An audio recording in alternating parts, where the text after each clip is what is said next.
In December 2025, Washington State faced a huge natural disaster.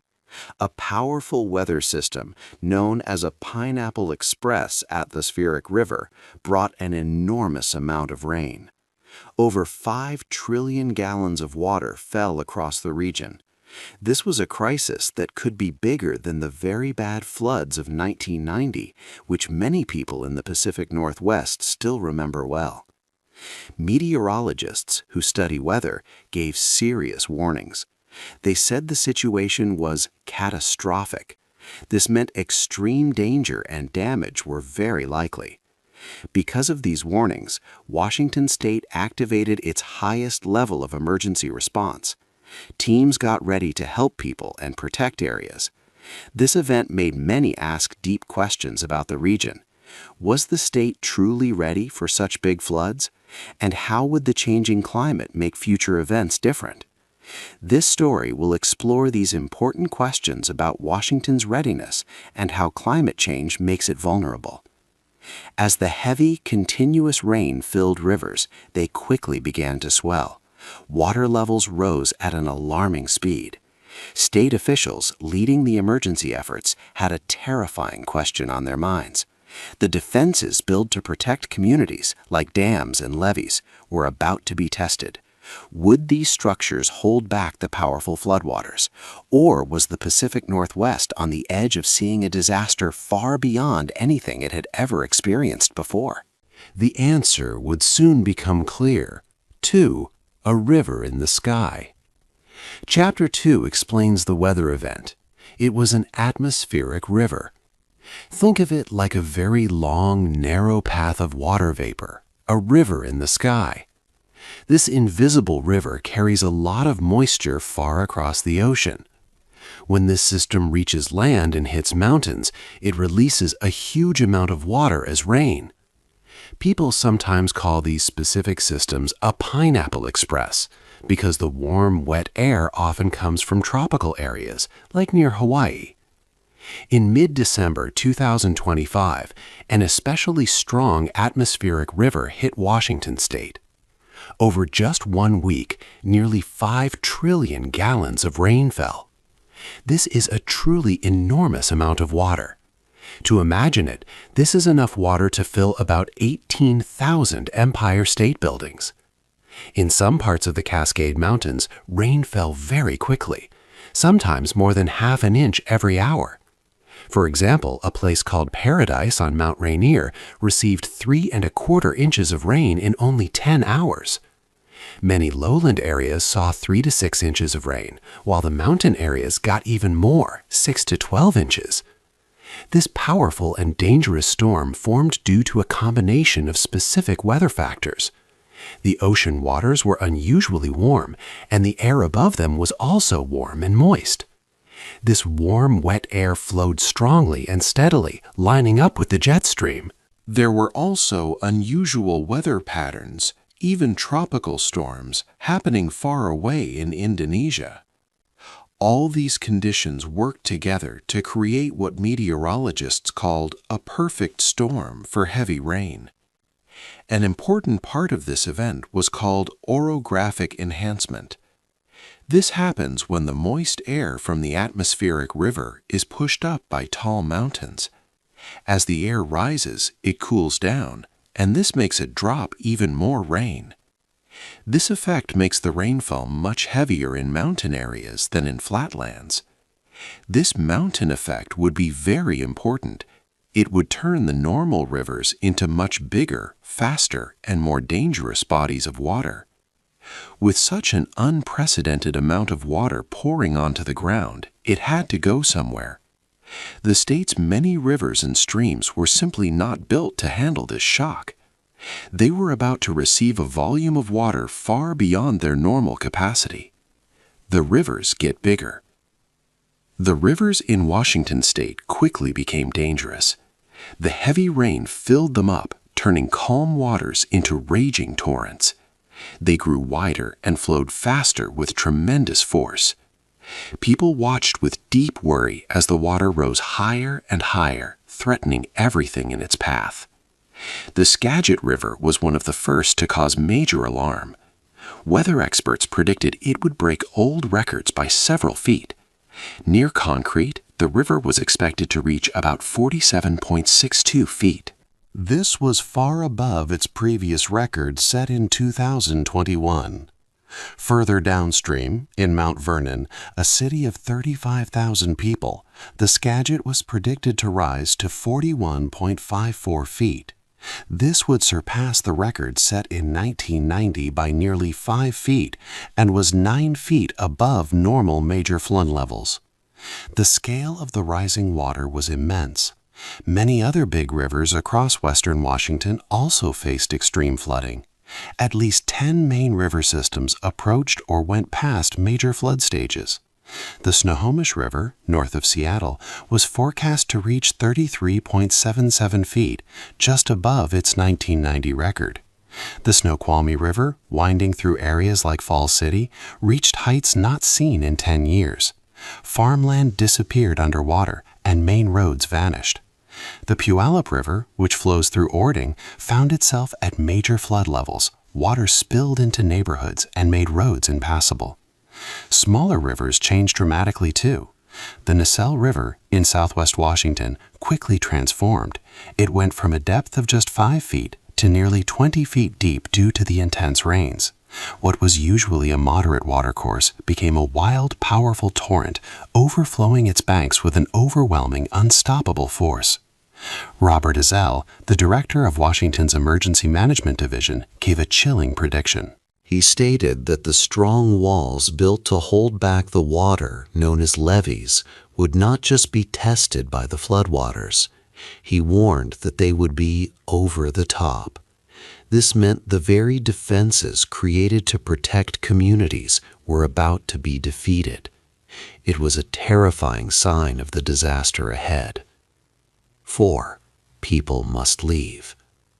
The severe floods meant people in Washington state had to leave their homes.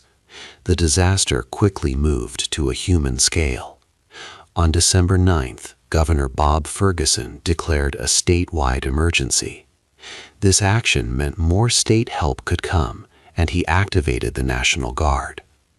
Over 100 Guard members went to the Marysville area, and more than 300 were ready to help with rescues by the next day. Many local emergency centers opened across the state, including in Snohomish, Pierce, King, and Skagit counties. Officials told people in low-lying areas of Skagit County to prepare to move. Up to 75,000 people near Mount Vernon and Arlington were affected. Towns like Rockport, Hamilton, Marblemount, and Concrete were told to evacuate. The American Red Cross quickly set up shelters and brought in supplies for those leaving their homes. Even before the floodwaters reached their highest, rescue operations were underway. Firefighters helped a family of 6 escape their home in Chehalis. They also rescued a truck driver whose vehicle was caught in rising water on Interstate 5. Near the Skykomish River, fire personnel pulled 2 campers to safety. In other areas, rescue crews used inflatable kayaks to reach people stuck in their cars. One person, trapped in the woods by rising water, was carried about a mile to safety. At an RV park in Ording, 3 people needed rescue from their RV as the Puyallup River rose around them. These early rescues showed the serious danger people faced. With thousands of people moving and many more still caught by the water, rescue teams worked very hard. They raced against time, knowing the floodwaters would continue to rise and the worst was still to come. 5. The state is breaking. The heavy rain did not just make rivers rise, it also broke many important parts of the state. Roads were hit first. U.S. Route 2 was closed for 28 miles. Rocks, trees, and mud fell onto the road in many places. State Route 202 also closed because of too much water. Highway 162 east of Ording faced the same problem. Even a large part of State Route 906 near Interstate 90 was washed away. The strong water broke the road surface. Another mudslide blocked Interstate 90 near North Bend, closing eastbound lanes. These closures made it hard to travel across the mountains and between communities. People were cut off. The broken roads also hurt farms and businesses. It became hard to move food for farm animals, like cows, and to take dairy products to stores. Trucks could not drive because their drivers had worked too many hours due to federal rules. This situation was bad for animals and for the money farmers earned. It was clear that the state's agriculture and its ways of getting goods to people were in trouble. More problems came with the power. Strong winds and very wet soil made trees fall. These falling trees hit power lines. Many homes lost electricity. Some people had no power for a long time. This made things harder for rescue teams and for people stuck in their homes. For example, over 3,000 customers in the Portland area lost power at one point. The constant rain also made the ground very soft. This meant there was a high risk of landslides everywhere in western Washington. The state's emergency management director said this risk would stay high because the soil was so wet. Landslides could trap people, block more roads, and destroy houses on hillsides. The storm was not just about water anymore. It was taking apart the state's basic systems. As the roads broke, power went out, and land kept sliding, a new kind of struggle began.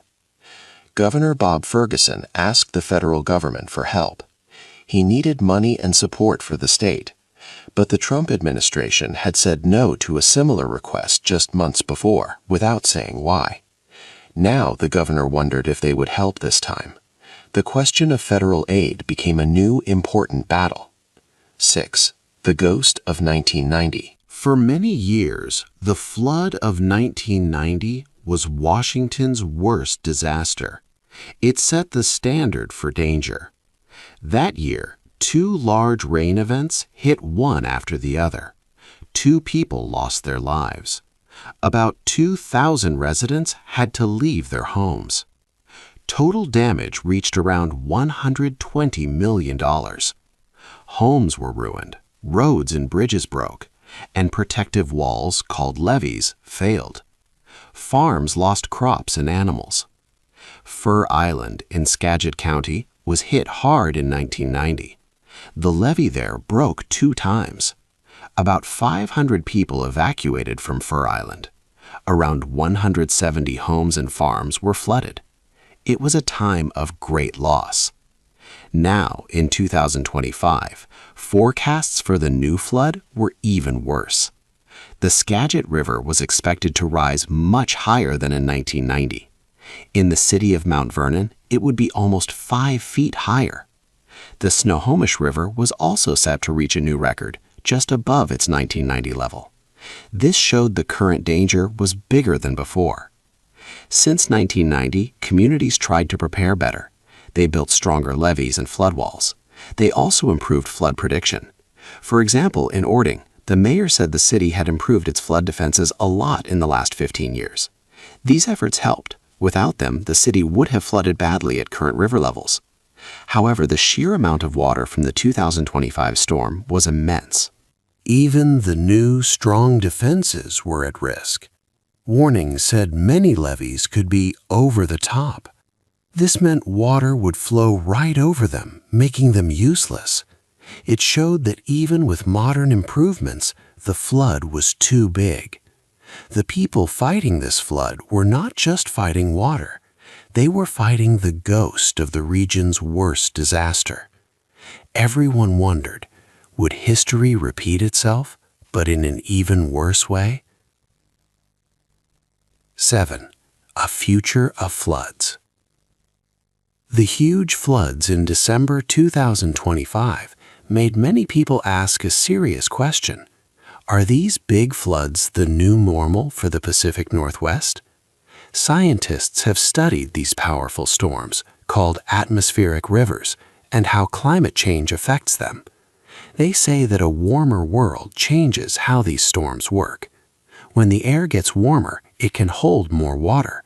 This means that when an atmospheric river moves over land, it can drop much more rain than it used to. This simple change has a big effect. Looking to the future, scientists have made some surprising predictions. They believe that extreme atmospheric rivers, like the one that caused the December 2025 floods, could happen almost twice as often by the end of the century, and the amount of rain they bring could increase a lot. In mountainous areas, the rainfall from these storms might become 200 to 300% heavier. This means 2 or 3 times more rain in the mountains, which would cause even bigger rivers and more landslides. This flood brought a lot of water. It was strange because the area had a big drought earlier in the year. The heavy rain ended the drought, but it also caused terrible flooding. This shows a problem for the region. Sometimes there is too much water all at once, and sometimes there is not enough.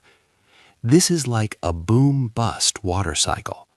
Water comes down very fast, causing floods, but because it runs off quickly, it might not be there when people need it for the summer. Also, as temperatures rise, less precipitation falls as snow in lower areas. Snow melts slowly, giving water over time, but rain runs off fast, making winter floods worse and not helping with summer water supply. This flood was mostly rain, even in some mountain areas, because the air was warm. This made the flooding worse and did not build up as much snow for later use. This event was not just about a bad storm. It was a clear sign of a long-term problem. The science was clear. These storms were no longer rare events, but a preview of the future.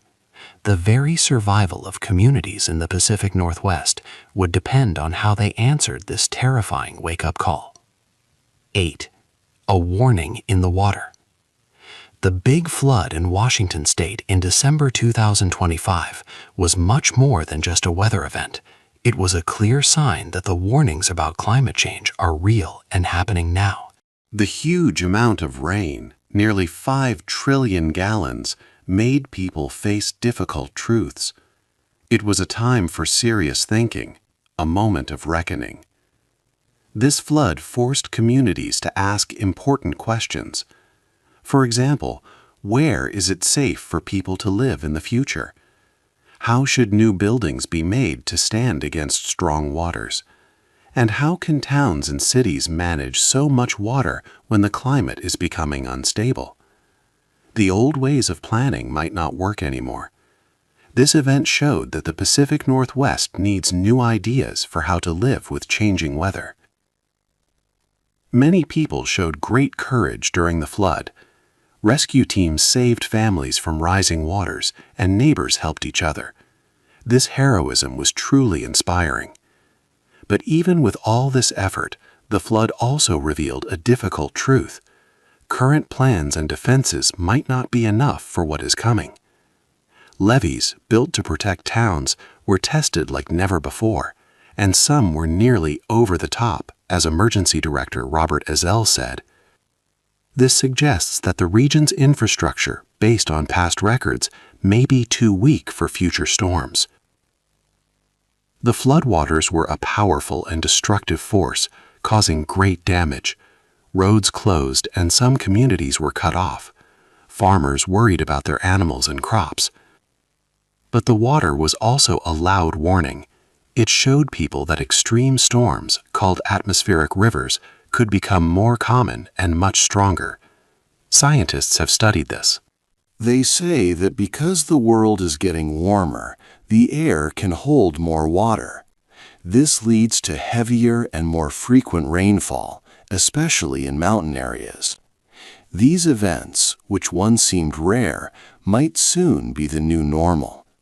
So the December 2025 flood was a crucial message.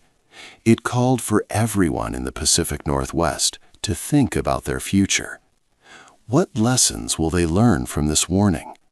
Will they make bold choices to prepare for these bigger floods? This means deciding if towns should move away from riverbanks, investing in stronger flood protection, and finding better ways to store and release water. The decisions made now will shape the long-term fate of the entire region.